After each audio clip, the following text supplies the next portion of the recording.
तो मेरे और मायके ससुराल में थे 2 फंक्शन, इसलिए हम लोग एक ही दिन में 2 फंक्शन के लिए प्रिपरेशन कर रहे थे। यहाँ पे मैं साड़ियाँ देख रही थी। ये साड़ी मैंने जयपुर से ख़रीदी थी। मैं ट्राई कर रही थी पर अनफॉर्चुनेटली मुझे इसका ब्लाउज़ नहीं आ रहा था। उसके बाद मैंने दूसरी साड़ी देखी। ये मेरे इंगेजमेंट के लिए मैं देख रही थी, मेरी कज़न की इंगेजमेंट के लिए, बट मुझे कोई भी साड़ी पसंद नहीं आ रही थी। तो मुझे फाइनली ये साड़ी पसंद आई थी। मैंने ये वाली साड़ी ही वेयर करी थी। मैं आपको दिखाऊंगी वीडियो अपलोड करके। हमेशा मैं साड़ियाँ की तय बदल देती हूँ। उसे करने से साड़ियों पर लाइन नहीं बनती और उनमें मॉइस्चर नहीं आता है, स्पेशली बनारसी सिल्क साड़ियों में। यहाँ पर मैंने ब्लाउज़ और पेटीकोट्स को ऐसे बॉक्स में रखा है, इसमें मैं निकाल रही थी। ये बैग मैंने मीशो से बुलवाया था। आप लोगों ने वैसे भी ऑर्डिनरी बैग है, आपने देखा होगा इसको। उसके बाद में ये बैग मैंने फ्लिपकार्ट से बॉक्स बुलवाया था। जैसे मैं अपने सारे बैग्स रखती हूँ, जो एक ही सारे बैग्स एक ही बॉक्स में मुझे मिल जाते हैं। ये सारे बैग से मैं बैग्स ढूंढ रही थी।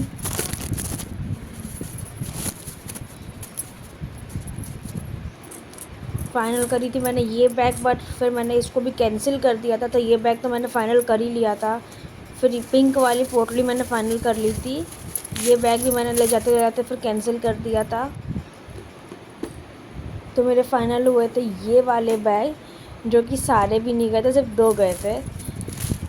उसके बाद यहाँ पे मैं कुछ ज्वेलरी क्लचर्स वगैरह सर्च कर रही थी कि मेरे पास क्या है क्या नहीं है।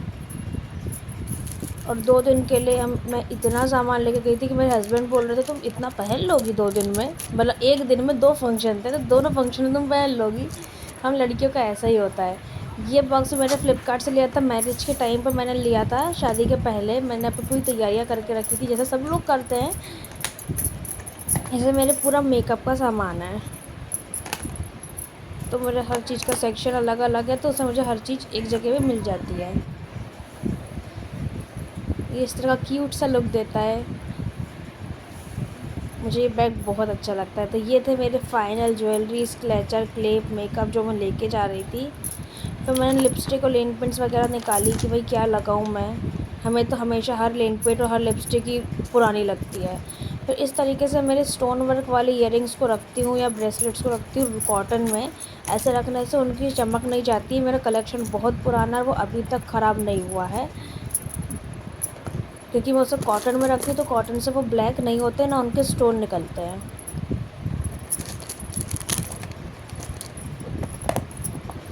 उसके बाद मैंने ये बैग भी बहुत सालों पहले परचेज़ किया था। जैसे मैं हर सेक्शन में अलग अलग रखती हूँ, ऑर्डिनरी अलग, ऑक्साइड अलग, नग वाले अलग, हर चीज़ की ईयरिंग्स अलग। यहाँ मैंने चूड़ियों का सेट निकाला।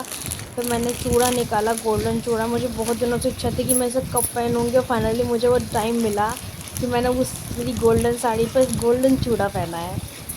इस तरीके के बॉक्स में मैंने अपनी पूरी चीज़ें रख ली थी। फिर मैं कंफ्यूज़ थी कि यार मैं सैंडल कौन सी पहनूँ, तो मैंने दोनों सैंडल ले गई थी। सब कुछ करने के बाद मैंने ट्रेन के आने के पहले जस्ट अपनी नेल पेंट फिनिश करी। फिर हम लोग जल्दी में कुछ रिकॉर्ड नहीं कर पाए। फिर हम लोग पहुँच गए थे ट्रेन में। इटारसी के लिए हम लोग निकल चुके थे। इस बार प्रतीक की बर्थ मेरे सामने थी सीट। प्रतीक सामने बैठे हुए थे, तो मोबाइल चला रहे थे। फिर हम पहुंच चुके थे रात में, इवनिंग में ही इटारसी पहुंच चुके थे हम लोग। उसके बाद मैं कुछ रिकॉर्ड नहीं कर पाई। फिर मिलती है नेक्स्ट व्लॉग में। Thanks for watching.